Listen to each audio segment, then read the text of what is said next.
Welcome to this session of online videos. Now in this video, I am going to discuss Coromandel Fishers by Sarojini Naidu. Okay. Sarojini Naidu is known as the Nightingale of India, and she was a first woman President of the Indian National Congress. She was born on February 13, 1879, and she died in March 1949. She was a great Indian political activist and also a great poet. She proponed civil rights and she worked for women's emancipation, and she entertained anti-imperialistic ideas, and she played a very important role in India's struggle for independence from colonial rule of the Britishers. Now, as I said before, Sarojini Naidu was known as the Nightingale of India, and she earned this title because of her contribution to poetry. It's not merely because she has written, she was a great writer, but her poetry represented India, her people, the customs, the feelings and the culture of India. So here her poems are rich in imagery.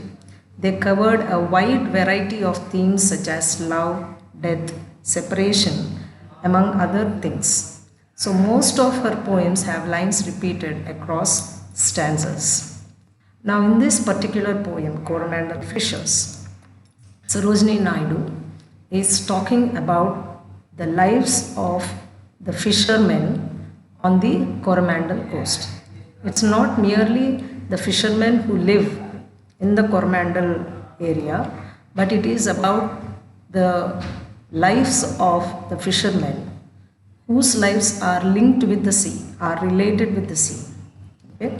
Now let's read the poem. You see the poem has 12 lines with the rhyme scheme A, and BP.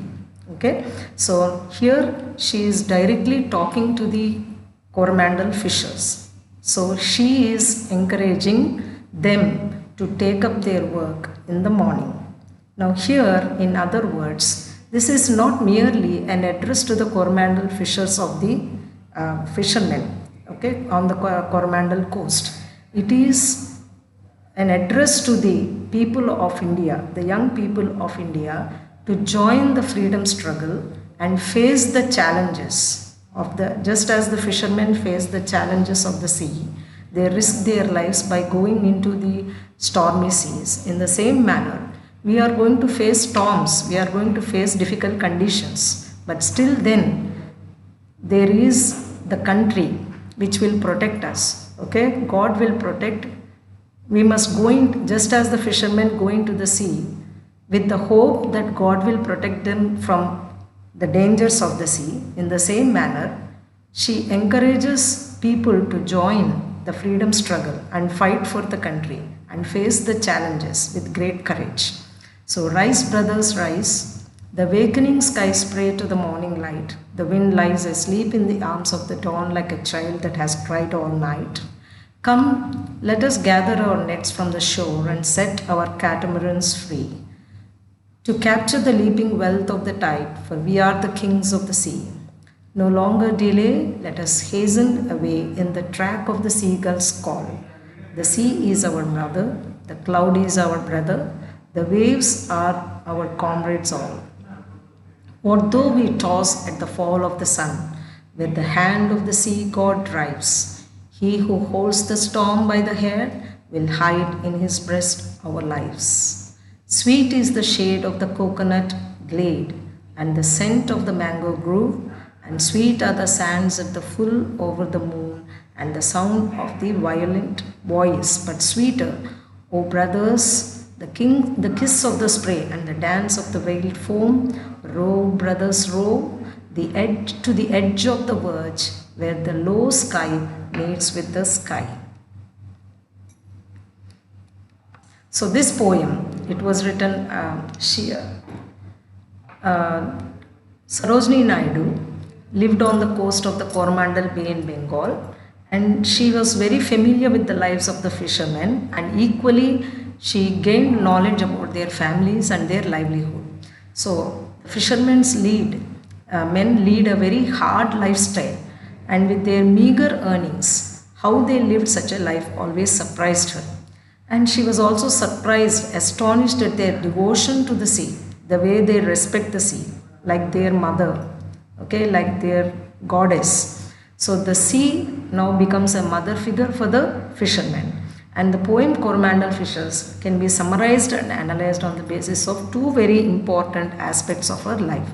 And one is that as a I mean, when you read literary, it appears to be describing the fishermen and their daily routine. But when we read it deeply, when we know who Sarojini Naidu is as a freedom fighter, and she was focusing on the socio-political status of the time, that is the freedom struggle. So the poem was written, when you read the poem you will realize that it is a call to awaken the people of India to come and fight for the freedom of their nation from the Britishers. So as you see in the poem, just as she describes the sea, in the same manner, the freedom struggle is also one which is like entering the sea, which is full of storms and dangers. Okay, so here it metaphorically reflects the poet's desire for free India, and so she encourages the people of the nation to hasten that struggle, that is to speed up their activity in order to earn the freedom of the country. So this poem, as I said, it consists of 3 stanzas of 4 lines each, and it describes the beauty of nature and also the folk culture of the Coromandel coast of India. It describes or it depicts the relationship of the fishermen with nature. So nature here stands as a symbol of beauty and also expresses the optimistic view of life. Okay? So now at the outset, she asked the fisher folks to wake up, offer their prayers to the morning light, that is the dawn. Now in the morning, the wind is very calm and it looks like a quiet like a child, okay, that sleeps and that falls asleep, and it is sleeping soundly after crying the whole night. Now then she asked the fishermen to gather their nets, set their catamarans. Catamarans are small boats, fishing boats. Okay, they have to set them free and set out into the sea to gather the leaping wealth of the tide. That means the sea hides the treasure within it. What is the treasure? Why do the fishermen go into the sea? The fish which are available in the sea is their treasure. Okay, that treasure is hidden in the sea. So the waves are always jumping, they are leaping forward. So hence she calls it leaping wealth of the tide. So now the fishermen are the kings of the sea. So we are Indians and India is our country, and we must be the rulers and not foreigners. So we must behave like kings, not like slaves.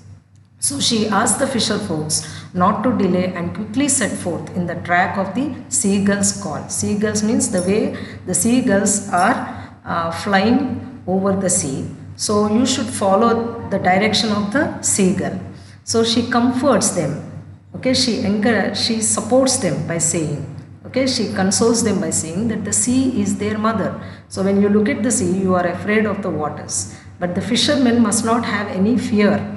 They must treat the sea like their mother. Now the cloud is their brother, and the waves that toss their boats at sunset and drive them far. Okay, the waves toss them and they take them deep into the sea. Now they go into the sea, deep into the sea, with a hope. They consider God, who creates the storm, will also protect their lives from the rage. Rage means the anger of nature. Okay, so the sky, everything will protect them.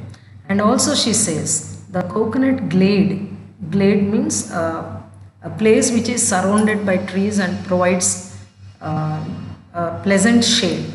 The sweet fragrance of the mango grove is very, very soothing to the body.